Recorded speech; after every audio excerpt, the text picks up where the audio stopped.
देखेंगे कुछ चीजों को, पोल लीजिएगा, जवाब दीजिएगा। एक सेट है प्रॉपर, क्योंकि बाल विकास हम बाकी सब्जेक्ट से ज्यादा प्रैक्टिस करें, ज्यादा पढ़ें, वो जरूरी है। उसका रीजन एक ही है, क्योंकि पेडागोजी का आधार है ये।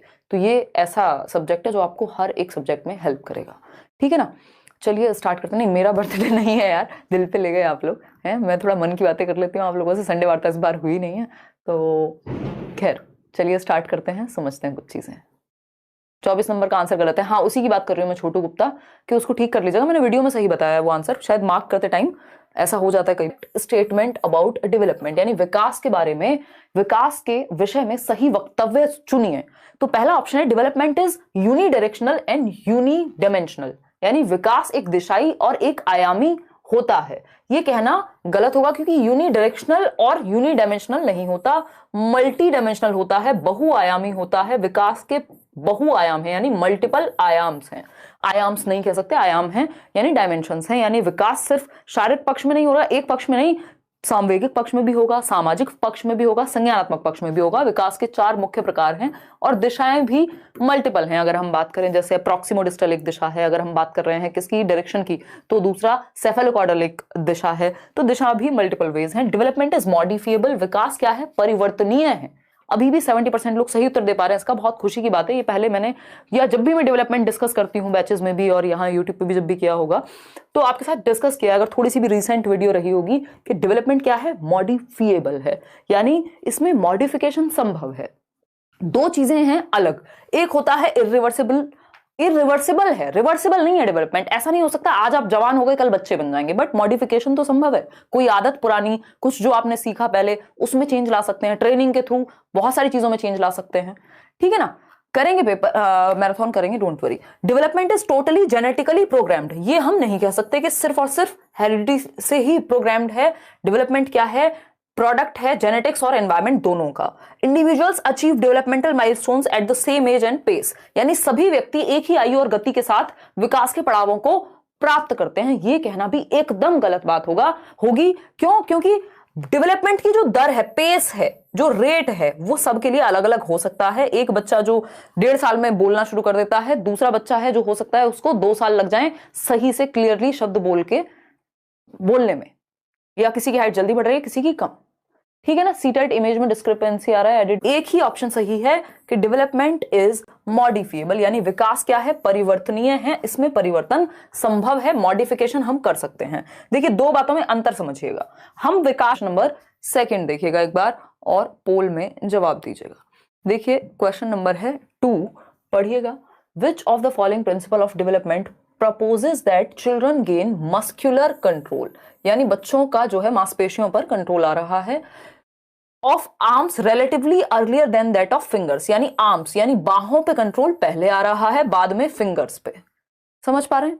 यानी जब उनको वो बॉटल पकड़नी होती है तो वो अपनी आर्म्स का इस्तेमाल करके ऐसे पकड़ लेते हैं, हाथों का प्रयोग करके। मूल गतिक से gross to fine motor skills, सूक्ष्म गतिक कौशल, इसी को जनरल टू स्पेसिफिक कहते हैं, यानी सामान्य से विशिष्ट क्रियाओं की ओर। कि जब आप कुछ सामान पकड़ रहे हैं तो पूरे हाथों से, आर्म्स से अपने उठा ले रहे हैं, लेकिन जब आप पेन पकड़ रहे हैं तो वो आप पहले तो आप पूरे हाथ का यूज करते थे, अब आप सिर्फ 2 फिंगर का यूज करते हैं, यानी सूक्ष्म से सूक्ष्म की ओर जा रहे हैं। किससे? स्थूल से। तो ये सेफेलोकॉर्डल तो नहीं हो सकता, क्योंकि लॉन्गिट्यूडिनल होता है या हेड टू टो होता है। शीर्ष कंट्रोल है वो पहले सेंटर में आता है और फिर धीरे धीरे आउटवर्ड जाएगा। सेंटर क्या है? सेंटर आपकी बॉडी का, यानी स्पाइनल कॉर्ड, आपका हार्ट, फिर बाहर की तरफ आपके ये शोल्डर्स, फिर शोल्डर्स के बाद क्या है? आर्म्स, आपकी बाहें, फिर उसके बाद हाथ, हाथ के बाद फिंगर्स, यानी एक्सट्रीमिटीज की तरफ। तो ये कहां होगा? प्रॉक्सिमोडिस्टल में होगा। ये जितना बात है कि पहले जो है बड़ी मसल्स पे कंट्रोल है, बाद में फिंगर्स पे, यानी आर्म्स पे पहले कंट्रोल है, फिंगर्स पे बाद में। क्वेश्चन नंबर 3 देखिएगा और जवाब दीजिएगा। कहां सोते रह गए ब्रदर? जब 4th ऑप्शन डिस्कस हो जाए तो चेंज कर दिया करो। देखिएगा, प्रैक्टिस चल रही है मैडम। एसएसटी का नहीं करेंगे निशी हम, है ना, एसएसटी का नहीं करेंगे। सबसे कठिन लगता है, प्लीज उसको अच्छे से समझा दीजिए। प्रियंका, यानी 65% लोगों को ये लग रहा है, यानी 65% लोग सही उत्तर दे रहे हैं पोल में। शारीरिक लक्षण जैसे, यानी आपकी फिजिकल कैरेक्टरिस्टिक्स, शरीर के लक्षण, आंखों का रंग, कि आपकी आईज का कलर क्या होगा, आपकी हाइट, आपके बालों का रंग, ये किससे ज्यादा निर्धारित होता है? Dominantly determined bye environmental factors, यानी ये पर्यावरणीय कारकों से सुनिश्चित होगा। भाई आपकी आंखों का रंग जो जन्म के समय होता है वही होता है या बदल जाता है बाद में? मान लीजिए आप ब्लू आइज हिप्नोटाइज करने वाली आंखों के साथ अगर पैदा हुए हैं तो ऐसा तो नहीं है कि कल को वो ब्लैक हो जाएंगी जब तक आप बाहर से लेंस ना लगा लें। तो ये कहां से आया? ये हेरिडिटी से आया है ना, ये आपकी आनुवंशिकता से आया, ये आपके माता पिता या आपके पूर्वजों से आया।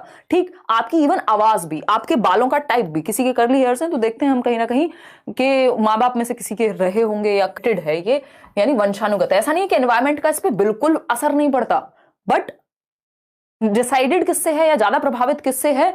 इनहेरिटेड है। इनहेरिटेड की आपको कुछ ऑप्शंस या एग्जांपल्स देके पूछा है कि इनमें से कौन किसकी तरफ झुका हुआ होगा। ऐसा नहीं कहा कि अपनी मर्जी से कह दिया हो कि इन जनरल नहीं पूछा कि डेवलपमेंट क्या होता है, तो तब आप कहते हैं कि हेरिडिटी और एनवायरमेंट का प्रोडक्ट होता है, वंशानुगत और वातावरण का प्रोडक्ट होता है। अगर आपसे क्या पूछा होता, इन जनरल पूछा होता, यहाँ पे एग्जाम्पल दिया है और पूछा है कि ये ज्यादा प्रभावित किससे होगा, तो उस केस में तो भैया फिर आपको सोच समझ करके ही जवाब सी ऑफ सोशलाइजेशन, यानी ओ हो ये क्या किया इन्होंने। देखिएगा एक बार, ये क्वेश्चन मुझे लग रहा है शायद सीटेट ने भी गड़बड़ की होगी क्योंकि हमारे टाइपिस्ट जी गड़बड़ करते नहीं है, फिर भी हम देख लेंगे।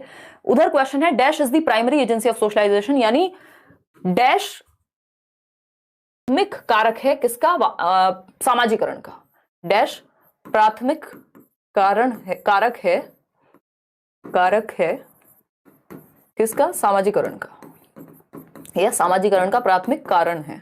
तो आपको पता है प्राथमिक यानी प्राइमरी जो है वो फैमिली होगी और secondary school, mass media, religion, ये सब आ जाएंगे, लेकिन फैमिली देखिए और जवाब दीजिए पोल में।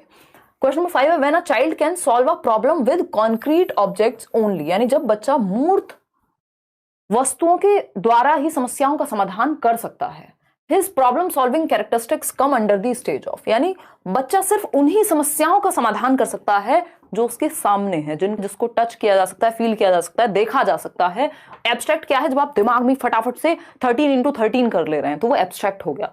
ठीक, अमूर्त हो गया। अमूर्त वो जिसको छू नहीं सकते, मूर्त वो जिसको छुआ जा सकता है, जिसको देखा जा सकता है, जिसको फील किया जा सकता है। ठीक है, तो ये जो कॉन्क्रीट ऑब्जेक्ट्स की एबिलिटी है ये कॉन्क्रीट ऑपरेशनल स्टेज में आ जाती है। कॉन्क्रीट से कॉन्क्रीट ऑपरेशनल, मूर्त संक्रियात्मक, राइट आंसर। ठीक, ये पियाजे की स्टेज है, सेंसरी मोटर जो है वो पहली स्टेज है। देखिएगा क्वेश्चन नंबर 6 और जवाब दीजिएगा। अगर हम बात करें तो a child made a mental note, पढ़ लीजिए आप, वैसे 2 सेकंड में आपको दे देती हूँ और पोल में जवाब देंगे। सीटेट के नोट्स मिल जाएंगे कल या परसों में ही, कल तो नहीं यार, परसों तक देंगे आपको, है ना। कुछ चीजें आए जा रही हैं, मेरा भी थोड़ा सा हेक्टिक होती हैं चीजें, बहुत सारी चीजें में आप जब आपका एग्जाम है % लोग ए कह रहे हैं। अब इसमें बड़ा कंफ्यूजन है आप लोगों को। देखिए चीजों को ना समझना जरूरी है। एक होता है फंडा और उड़ सकते हैं, आर कॉल्ड बर्ड्स, यानी जिनके भी पंख हैं और उड़ सकते हैं उनको बर्ड्स कहते हैं। ऐसा बच्चे ने एक मानसिक विचार बनाया, एक स्कीमा क्रिएट किया, अपने ब्रेन में एक विचार बनाया कि जो उड़ सकते हैं उनको ए कहते हैं, यानी बर्ड कहते हैं, बी फॉर बर्ड कहते हैं, जिनको जो उड़ सकते हैं। ठीक, और जिनके पंख होते हैं। ठीक, बी बना लिया, स्कीमा ऐड कर लिया अपने दिमाग में, या नया स्कीमा क्रिएट किया एकोमोडेशन करके। ठीक, and can fly are called birds, या बर्ड के स्कीमा में ही ऐड कर लिया या नया स्कीमा बनाया, whatever the case is. Later she saw bat in a picture book, अब उसने अगली बार क्या देखा? चित्र पुस्तिका में चमगादड़ को देखा, एक बैट को देखा। ठीक, in a picture book and identifies it as a bird instead of mammal. अब क्योंकि उसने अपने दिमाग में ये बनाया हुआ था कि जो उड़ सकते हैं और जिनके पंख हैं वो क्या हैं? बर्ड्स हैं, बट चमगादड़ के केस में ये क्या निकला? मैमल है, वो स्तनधारी कहे जाते हैं ऐसे कुछ एनिमल्स। तो उस केस में बच्चे ने लेकिन बर्ड के ही स्कीमा में उसको ऐड कर लिया।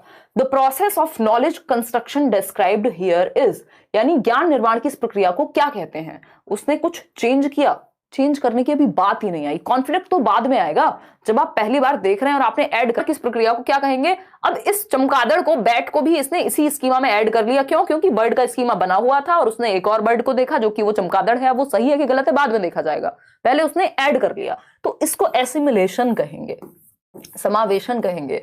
उसने क्या किया है? ऐड कर लिया है एक नई जानकारी को, या एक एग्जिस्टिंग स्कीमा में किसी चीज को ऐड कर लिया है सिंपली। अभी इस एक बात से सिर्फ आप ऐसा नहीं सोच सकते, क्योंकि ऐड करना, या अगर हम बात करें इसमें एडजस्टमेंट की बात करें, मॉडिफिकेशन की बात करें, चेंज की बात करें, ये फंडे हैं जिनका the term zone of proximal development, यानी ZPD जो टर्म है उसको किसने प्रपोज किया? बताइएगा। किसने प्रपोज किया, किसको, ZPD को संरचना किसने प्रतिपादित की थी। तो इन लोगों ने क्या माना है, वाइगॉस्की, क्योंकि वाइगॉस्की ही इसको यूज कर रहे हैं। दिया जेरोम ब्रूनर ने था। अगर हम बात करें किसकी, क्वेश्चन पे, क्वेश्चन नंबर है हमारा 8। भाई जब लास्ट में इतनी सारी बातें हो गई, आंसर बता दिया, कहां सो रहे हो। क्वेश्चन नंबर 8 देखिए, समझते हैं, लेंदी क्वेश्चन, फिर जवाब दीजिए, ठीक है जी। बताइएगा मैम ये गलत हो गया, 420p या जो भी है आपका 360p पे देख लीजिए, अदरवाइज यहां से कोई दिक्कत नहीं है। क्वेश्चन नंबर देखिए 40 पे कहां पहुंच गए, क्वेश्चन नंबर 8। ये नींद की कमी है जो मुझे चीजें ऐसे दिख रही हैं। 8 क्वेश्चन 48 दिख रहा है। देखिएगा, अगर हम बात करते हैं, which of the following correctly specifies the major difference between Jean पियाजे एंड लेव वाइगॉस्कीज व्यूज, यानी पियाजे और वाइगॉस्की के विचारों में मुख्य अंतर क्या है जब वो कॉग्निटिव डेवलपमेंट की बात करते हैं।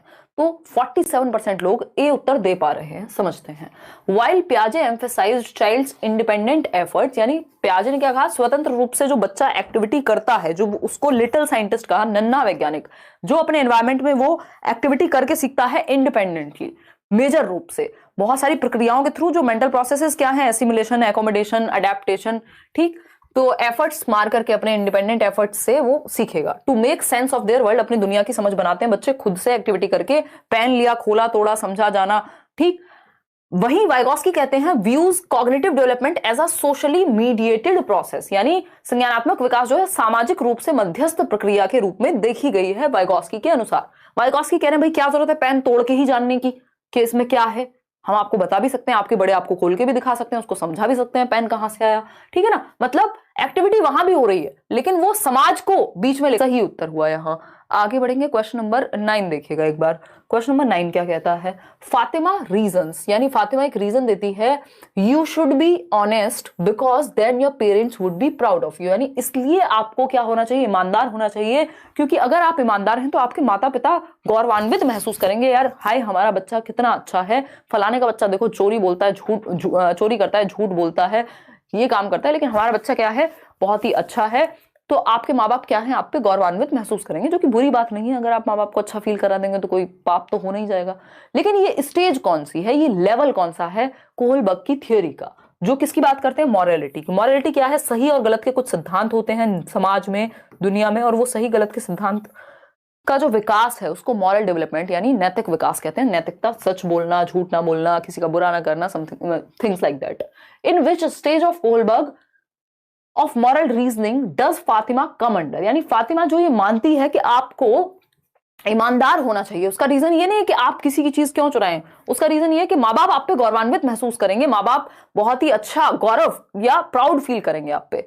तो ये good boy good girl orientation है, यानी आप माँ बाप की नजर में क्या बनना चाहते हैं, अच्छा लड़का अच्छी लड़की अभिविन्यास, लोग आपकी तारीफ ओरिएंटेशन कि लोग तारीफ करेंगे, अप्रूव करेंगे, इसलिए आप कोई काम करते हैं। एट टाइम्स हम सभी ऐसा करते हैं, लेकिन हमेशा करें वो गड़बड़ है।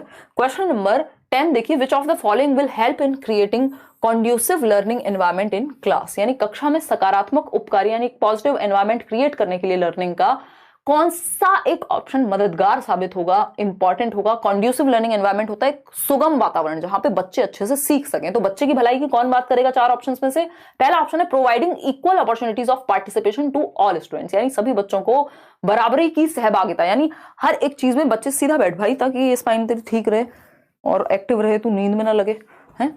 Providing equal opportunities of participation to all students, यानी सभी विद्यार्थियों को एक्टिवली पार्टिसिपेट, यानी बच्चा तो एक्टिव है और ये एनवायरमेंट अच्छा होगा जहां हर बच्चा सक्रिय है, एक्टिवली सीख रहा है, सही बात है।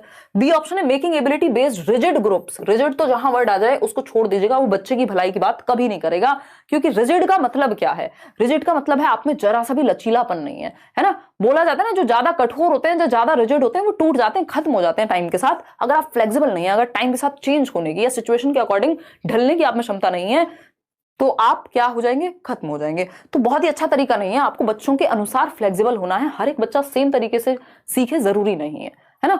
तो रिजिड होना खराब बात है। Focusing only on high achievers, यानी जिनके नंबर अच्छा आ रहे हैं सिर्फ उन पे फोकस कर रहे हैं। भैया आपको एजुकेशन फॉर ऑल को प्रमोट करना है, हर बच्चे को केटर कर पाए आप, कमजोर से कमजोर, तेज से तेज, होशियार से होशियार। डी ऑप्शन है encouraging students to get high marks. आपका फोकस मार्क्स लाना नहीं है, लर्निंग पे फोकस करना है, मार्क्स अपने आप आएंगे, बाय प्रोडक्ट है। ठीक है जी, तो आंसर क्या सही हुआ?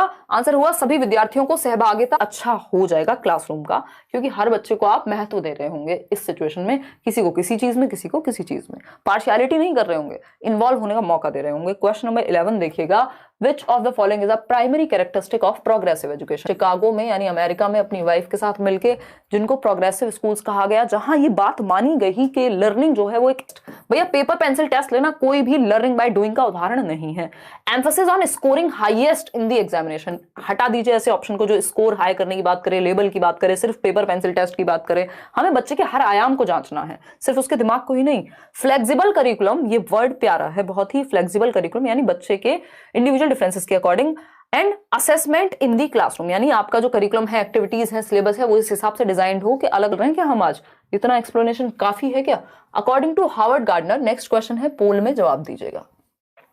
हार्वर्ड गार्डनर की मल्टीपल इंटेलिजेंस यानी बहुबुद्धि के सिद्धांत के अनुसार, if a child in the classroom is able to respond appropriately, यानी एक बच्चा जब एप्रोप्रिएटली, प्रॉपर उचित ढंग से जब वो प्रतिक्रिया दे रहा है to the temperaments, intentions and moods of peer group, यानी जब बच्चा दूसरों के या अपने सहपाठियों के, अपने क्लासमेट्स के या अपने ग्रुप्स के इरादों और मनोदशाओं के प्रति उचित प्रतिक्रिया देने में सक्षम है, यानी वो एकदम से लड़ने नहीं लगता, अपने मूड में नहीं है, वो दूसरे को समझ रहा है, दूसरे बच्चे क्यों, भाई आज फलाना बच्चा परेशान है, उसके घर में कोई घटना घटी है, कोई दुखी है, किसी को किसी सब्जेक्ट में प्रॉब्लम है, सबकी तकलीफ या सबको समझने की कोशिश है, इसको इंटरपर्सनल इंटेलिजेंस कहते हैं। सी ऑप्शन 62% लोग बिल्कुल सही दे रहे हैं। क्या है ये? अंतर व्यक्तिक बुद्धि है। 13 पर देखिएगा, ये क्वेश्चंस थोड़े लेंदी होते हैं, लेंदी हैं, बट इनकी प्रैक्टिस इसीलिए ज्यादा करना जरूरी है क्योंकि ये लेंदी है लेकिन आसान है। अगर आपने थोड़ा सा भी सिलेबस को पढ़ा हुआ है, मैराथन देखी हुई है, और भी मैं कुछ सेशन अरेंज करने वाली हूँ जिसमें हम टॉपिक्स डिस्कस करेंगे, सीडीपी के, ईवीएस के, हिंदी के, इंग्लिश के, पेडागोजी के और मैथ्स के। ठीक है ना? चलिए, सिर्फ क्वेश्चंस नहीं, आपको और भी चीजें मिलेंगी, मतलब प्रॉपर हम टॉपिक्स डिस्कस करेंगे जो इंपॉर्टेंट है पेपर के लिए, क्योंकि आपको अभी सब कुछ नहीं पढ़ना है। ठीक है ना? पोल बहुत तेजी से जा रहा है, 60% लोग सही उत्तर दे पा रहे हैं, बहुत ही खुशी की बात है, लेकिन बाकी के 40% लोग इतने आसान क्वेश्चन में, फ्री का नंबर है, जेंडर का एक क्वेश्चन आना ही है। While teaching the concept of occupation, यानी आप कौन सा कॉन्सेप्ट पढ़ा रहे हैं कि समाज में जो काम करने के तरीके हैं, व्यवसाय के संप्रत्यक को पढ़ा रहे हैं कि क्या क्या ऑक्यूपेशंस होते हैं। लोग एडवोकेट होते हैं, लोग पायलट होते हैं, लोग टीचर होते हैं, डॉक्टर होते हैं, आप क्या है ऑक्यूपेशन समझा रहे हैं। Monica showed flash cards of both man and women, Monica मतलब टीचर है मोनिका, महिलाओं और पुरुष दोनों के फ्लैश कार्ड होते हैं ना, मेरे पास अभी यहाँ कुछ है नहीं, बट हम ये समझ सकते हैं कि आर पारंपरिक भूमिकाएं, यानी महिलाएं जो हैं वो पायलट बन रही हैं, पुरुष जो हैं वो क्या बन रहे हैं, टीचर, या फिर क्या कहेंगे उसको, शेफ बन रहे हैं, या हाउसवाइफ भी दिखा सकते हैं, मतलब इट डिपेंड्स, खैर वो तो ऑक्यूपेशन नहीं हुआ। This strategy will help in, यानी ये जो स्ट्रेटजी है ये किस में मदद करेगी, बताइएगा किस में मदद करेगी।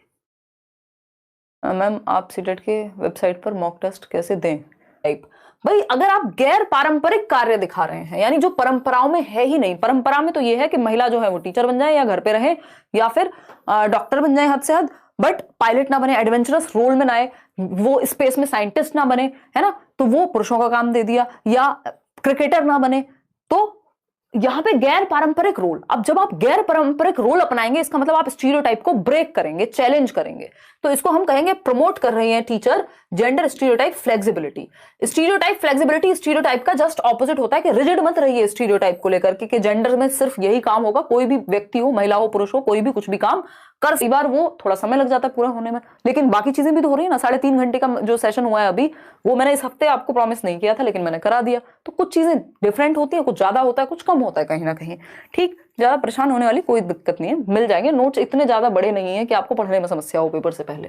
ठीक, तो which of the following is not a higher order thinking skill, यानी हॉट्स में, उच्च श्रेणी चिंतन में नहीं आएगा। एक होते हैं लॉट्स, लॉट्स बोले तो लोअर ऑर्डर थिंकिंग स्किल, निम्न स्तर, निम्न श्रेणी चिंतन, यानी जिसमें बहुत ज्यादा हायर लेवल स्किल ना लगे दिमाग की, हायर ऑर्डर स्किल में ज्यादा लेवल की आपकी जो थिंकिंग है वो ज्यादा इन्वॉल्व होती है। तो एनालिसिस बिल्कुल हायर लेवल है, इवेल्युएशन हायर लेवल है, क्रिएशन हाईएस्ट है आज की डेट में। ये कहां से आ रहे हैं? ये ब्रूम की बीएस आएगा, कौन सा? लॉट्स में आएगा। तो रिकॉल जो है, यानी प्रत्यास्मरण, यानी जस्ट आपने रिकॉल कर लिया, किसी का नंबर याद किया था या किसी का नाम याद किया था, आपने देखा उस व्यक्ति को अगली बार और नाम रिकॉल कर लिया, है ना। प्याजे की कितनी। नेक्स्ट क्वेश्चन देखिएगा और पोल का जवाब दीजिएगा। क्राइटेरियन रेफरेंस्ड टेस्ट पूछा है, हम लोग इसको डिस्कस करते आए हैं, आप पोल में जवाब देंगे बहुत ही तेजी से। देखिएगा, example of criterion referenced assessment यानी सीआरटी। असेसमेंट को टेस्ट भी बोल सकते हैं, आकलन भी बोल सकते हैं, यानी कौन सा मानदंड निर्देशित आकलन है। एक होता है क्राइटेरियन रेफरेंस टेस्ट, दूसरा होता है नॉर्म रेफरेंस टेस्ट जिसको हम एनआरटी बोलते हैं। ठीक है जी, एक होता है एनआरटी, एक होता है CRT. Big fan ma'am from Hyderabad, बहुत बड़े अखिल, हम सभी लर्नर्स हैं, बहुत अच्छा लगता है आप लोग मिलते हैं अलग अलग जगह और अलग अलग जगह से इतना प्यार भेजते हैं, वो मेरे लिए बड़ी ही सौभाग्य की बात है। देखिए, अगर हम बात करते हैं सीआरटी की तो 43% लोग ए ऑप्शन कह रहे हैं, a test based on criterion minimum level of learning. बिल्कुल सही बात है, एमएलएल कहेंगे इसको, मिनिमम लेवल ऑफ लर्निंग, अधिगम के निम्नतम स्तर को मानक निर्धारित करने वाला परीक्षण। कि भैया किसी लेवल पे मान लीजिए सीटेट में मिनिमम क्या है भैया 60% तो ले आओ,